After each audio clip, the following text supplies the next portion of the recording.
Después de una simple operación, la pareja pudo tener su primer bebé, María Teresa. Pero no es fácil reparar el daño que se le ha hecho a la imagen de María Antonieta durante años. Desde principios de 1780, las calumnias habían circulado por todo el país. Sátiras pornográficas del rey y de la reina, folletos obscenos que se reían de la impotencia de Luis XVI y retrataban a la reina como una ramera promiscua en una corte pervertida y decadente.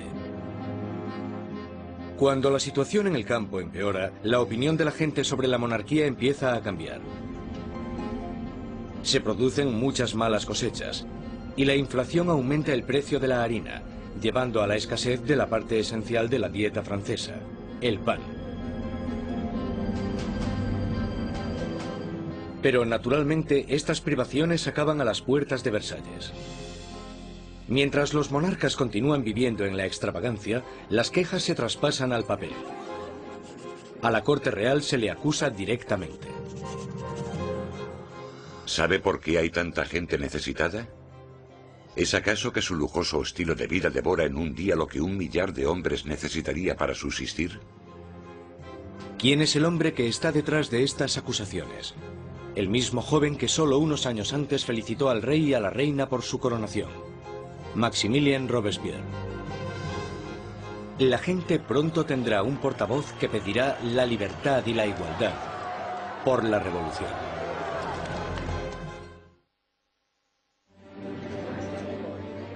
A finales del 1700, Versalles es un oasis de extravagancia, rodeado de una tierra desesperada. Y con un rey inseguro al mando, Francia está trazándose su camino al desastre. Después de 19 años de matrimonio, Luis tenía 4 hijos. Aún así, como rey sigue siendo impotente. En un intento por demostrar su liderazgo, Luis se mete a hacer reformas financieras. Pero su equivocada manera de manejar las finanzas carga a los pobres con muchos impuestos, mientras la nobleza no paga casi nada. Con la economía por los suelos y la gente cada vez más inquieta, parece que incluso Dios está enfadado, golpeando a Francia con el invierno más frío de los últimos 90 años. Si alguna vez hubo intervención divina para empeorar la situación, seguro que fue en el verano de 1788 y la primavera de 1789. En el verano de 1788 había una creciente crisis política desarrollándose en un momento de seria escasez de comida. En 1788, para los franceses, la harina era la esencia de la vida. El pan, su medida de subsistencia. La mayoría de la gente en Francia comía casi 1 kilo de pan al día. El pan era esencial y su subida de precio la notó todo el mundo. Si el precio se doblaba, tenías problemas. Bajo la mala financiación de Luis XVI, el precio de la harina se disparó. Las escasas provisiones se estaban agotando y el precio de una rebanada de pan pronto igualó al sueldo de un mes. El hambre se convirtió en rabia. Surgen disturbios por toda Francia. Se atacan casas. Se roban panaderías. Y los panaderos, acusados de guardar pan, son linchados allí mismo.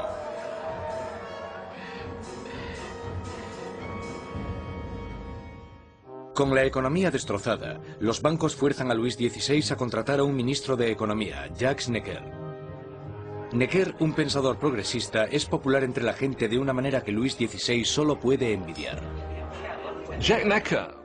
Durante la primavera del 89, Jacques Necker fue, sin lugar a dudas, el ministro más popular, porque saltó a la luz pública por sus escritos sobre el deber del gobierno de asegurarse de que haya pan y grano suficiente para todos.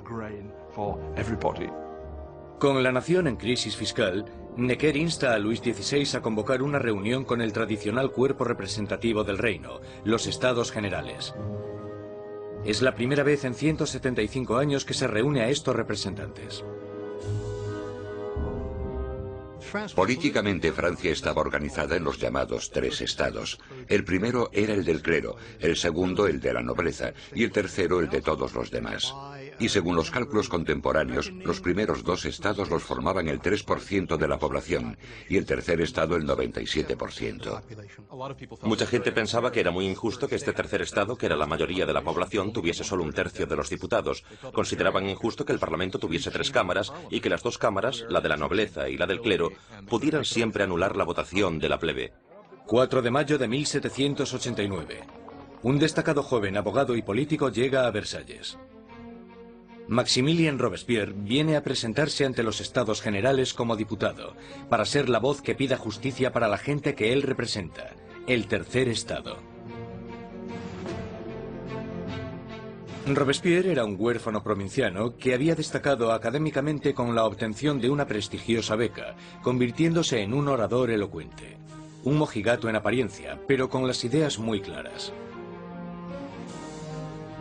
Cuando volvió a su casa, al pequeño pueblo de Arras, las ideas de la Ilustración que había absorbido en los salones de París tuvieron a un poderoso defensor porque se convirtió en el abogado de los oprimidos de su pueblo natal. Cuando volvió a Arras y empezó a ejercer de abogado, leyó mucho sobre la Ilustración, y cuando Robespierre ejerció de abogado en Arras, intentó utilizar esas ideas en los casos que él estaba defendiendo. Robespierre y sus compañeros pedían que la nobleza y el clero pagasen sus impuestos. Pero Luis XVI se siente cada vez más amenazado por el creciente radicalismo del tercer estado. Entonces, el 20 de junio, después de 6 semanas de estancamiento, los diputados se dan cuenta de que están siendo silenciados. El 20 de junio, cuando los diputados llegan a la reunión y encuentran las puertas cerradas, sospechan de un complot. Van a la sala, que era lo que nosotros llamamos la sala de juego de pelota, pero que en realidad era un frontón, se reúnen y juran que no dejarán de reunirse hasta que tengan una nueva constitución. Los diputados deciden constituirse en una nueva Asamblea Nacional y ser los verdaderos representantes del pueblo de Francia. El juramento del juego de pelota es uno de estos grandes y simbólicos momentos de la historia de la Revolución Francesa. Tienes a todas estas personas reunidas en este gran espacio abierto que es la sala de juego, levantando sus brazos en una especie de saludo casi romano, y para esta Asamblea Nacional fue el momento en el que se dan cuenta de su poder y dignidad, y realmente vieron que podían derrocar al rey de Francia. La Asamblea Nacional nace de un revolucionario estado de rebeldía. Será una comunión de voces procedentes de todo el país, un cuerpo parlamentario representando la voluntad de la gente. Pero arrebatarle el poder al rey no será tan fácil como firmar una simple proclamación.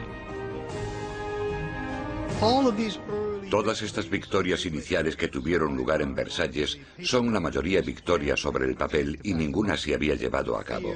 Cuanto más nos vamos acercando a julio de 1789, más miedo tienen los diputados de Versalles de que el rey esté reuniendo al ejército para derrocarles. A principios de julio, 30.000 soldados toman posiciones en los alrededores de París. Para defenderse, la gente forma una nueva Guardia Nacional. Los revolucionarios asaltan las armerías de París y se van con más de 28.000 mosquetes. Lo único que les falta es la pólvora, y la gente sabe dónde encontrarla. En el centro de París se alza un enorme castillo de piedra, conocido como el símbolo del dominio feudal, la Bastilla. La prisión acoge los almacenes de pólvora de la ciudad y se conoce como la prisión de las torturas y las muertes inexplicables. La Bastilla había sido el gran símbolo del despotismo monárquico, el gran símbolo de los reyes de Francia yendo más allá de los límites de su propio poder. Para los franceses simboliza el horror. En medio de las revueltas se produce un sorprendente escándalo. Luis XVI despide a su ministro de Economía, el apreciado Jacques Necker, por portarse demasiado bien con el pueblo.